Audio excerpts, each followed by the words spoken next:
Viva. Viva. Tu mettez là, bonjour, ma bonne macasse. Chargé des programmes. Voilà, bonjour, bonjour. Bonjour. Bonjour, les sous-sous. Bonjour. Et bon, gars, papa. Eh ouais. Tout le monde a caissé mingi. Eh bon, gars. Eh ouais. Le saco. Koi. Le saco. Koi. Nani koi. Fachi Béton. Chaud. Nani koi. Fachi Béton.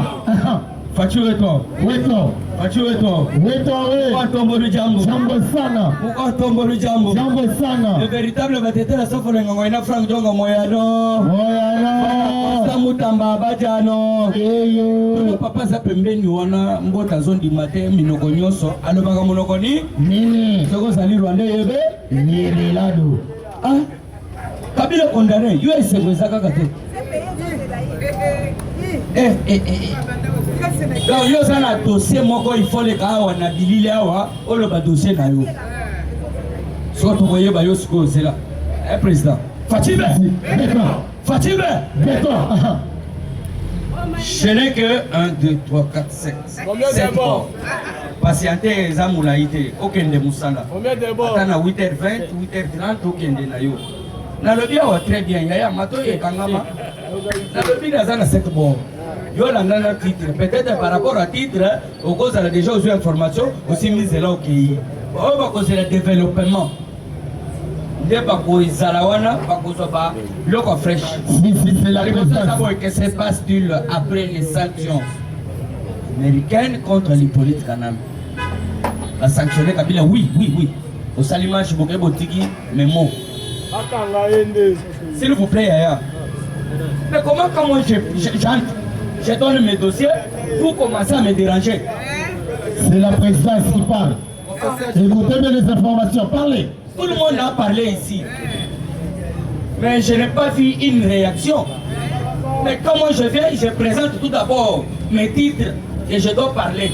Mais on chouchoute, on bavarde. C'est la présidence. C'est la présidence. Présidence Kalambala. J'ai dit ceci. Il y a l'Ibosso Saboye. Qu'est-ce donc? Qu'est-ce que ni ne connaît pas pour Boyo Kanalingal. Après ma sanction, aux États-Unis est sanctionné Kabila après sanction. Ni Nezali. Kanambe nazo kota na profondeur. Parce que même la Bible de Dieu nous dit ceci. C'est la profondeur qui appelle la profondeur. Yami Balé, fait qu'on fa. Tout le monde va retirer ma candidature. On a pas comme ma konzi. Ya Fekofa ya Congo, ya Misatu, on a finance. Doudou Famba impacté dans le monde. Même maman Mika Téléméa à Koloba. Bongo, vous avez fait Loba.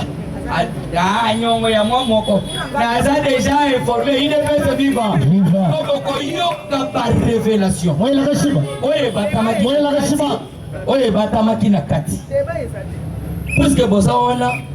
Jour wana na yake yao tokokota na ba développement ya 4e ya mine ngala hivi yango Kinshasa soki mine mitano soki na koloba ni na lobby 4e na kubeta Kinshasa après l'attaque de la paroisse Saint-Théophile na Kimbanseke dossier zalini pour bataka ki paroisse Saint-Théophile na Kimbanseke dossier zalini.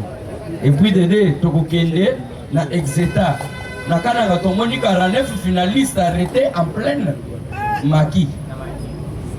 Voilà. Tokoyeba, dossier Zalinini. Et puis changement de la constitution. Pasteur Godem Koyi a 10 000 sous dans Poissa. Aoutu Koloba Makambo, Soko Yoke Angoli Susu. Bien Souka, na kokende ko beta dossier à 70 entreprises. Il y a merci beaucoup Moussa Lankolo Josué. Fachi caméra toujours. 70 entreprises. Il y a Hippolyte Kanambe.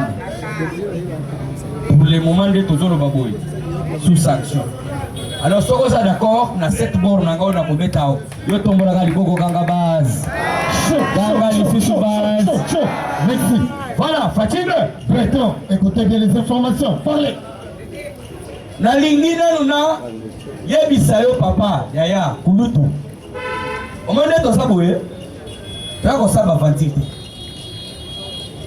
to ya ka pona ko se former mboka osana radio te osana courant te makambo zo leka oyebite mais ya libale foye ba ke photos en lava partenaire et ça te ko yo telemi na tongo kete il faut que ça ait un partenaire, il faut que une nouvelle génération. Ceux qui n'ont pas mabe, ceux qui n'ont pas madame, tombent dans les sous-kanga base. Maintenant, on pour le changement de constitution. Pour éveiller oh, français, mon réserve, changement ou soit nini, révision. Oh, français, on a eu solo bango ya révision ne utua. Non, nazana ndaku nangai nazo sale la basali ya Barwande. Na mboni ke Barwande ne bazo mo mangai. Alors reba biloko na bango nyoso tu faisa la libanda. Yoka Godempoy. Pasteur Godempoy. Ceux qui s'opposent au changement de la constitution doivent savoir. Nani azolo ba nani.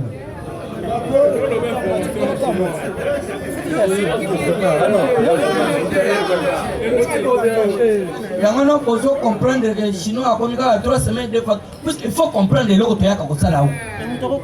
Ici na présidence va être yebisa bana mai.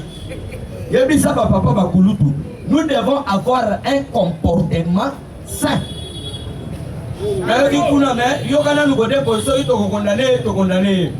So ito condamner to féliciter to beti lepe mabo. Nanda nani eloko na ete atikali ko yeba ngai te. Ata parce que ne atikali ko mona ngai te. Nanda ke pana bango te. Soko sali bien nana ye na petit info. Landa passé Godempoy. Ceux qui s'opposent au changement de la constitution doivent savoir que lui-même Dieu, l'éternel Dieu des armées,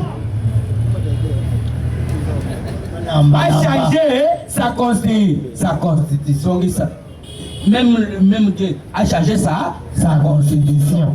So tambola ko yeba gatele loko yeba. Samba changé la constitution. Dans la Bible, la Bible yoka. Qui est le jardin d'Éden, dont le seul interdit était de ne pas toucher à l'arbre au milieu du jardin. Et il a créé une deuxième constitution avec les 10 articles qui sont les 10 commandements.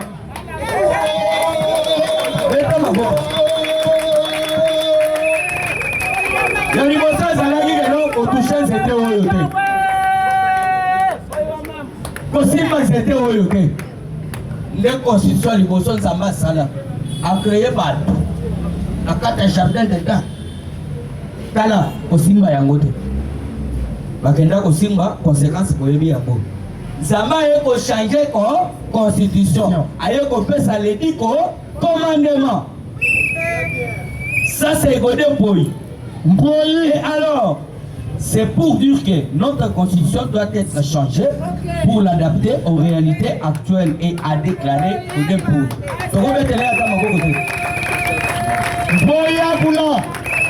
Parce que Godempoy a une futilité dans le tout. Il y a un temps que non, si l'on va changer la constitution, soit Fatih Beto a changé la constitution pour la libérer. Non, mon bout de Kenda, 30 ans. Oui. Kenda, dans 2 ans. Mais il faut dire que là-bas, il y a des biseaux. Pour les Barwandais, ils dirigent la bangote, ils montent la bangote. Alors, il y a donc, à cet exemple, Zambe a changé la constitution. À sa loi, il y a des gens qui ont été en train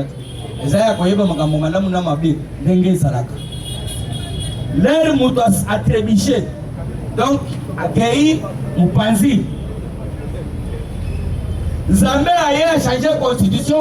Je vous donne les 10 commandements. Et le mot a aussi et comme il y a 10 commandements. Bino Batu Bozo pour changer la constitution. Il y a ça provocation volontaire. Mais oui. Mobutu a changé la constitution plusieurs fois. Si. Voilà, on a madame. Musée. Maman. Aïe. a changé 3 fois. Machombe oyo bomoni lelo sanction tokokota. Aye Kanambi a changé, tu es comment bon récemment.